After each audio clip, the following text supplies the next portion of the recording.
நிரப்ப வேண்டும் இந்த அல்லி ராணி குளிக்க. இந்த ரீதியில் அன்பு செய்தால் என்னவாகுமோ என் பாடு. காற்று வந்து உன் குழல் கலைத்தால் கைது செய்வதென ஏற்பாடு.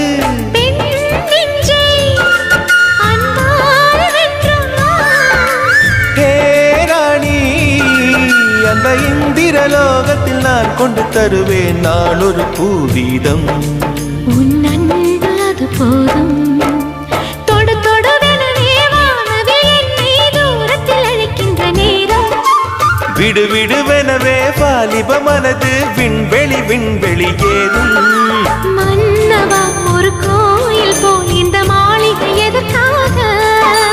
தேவியே என் ஜீவனே இந்த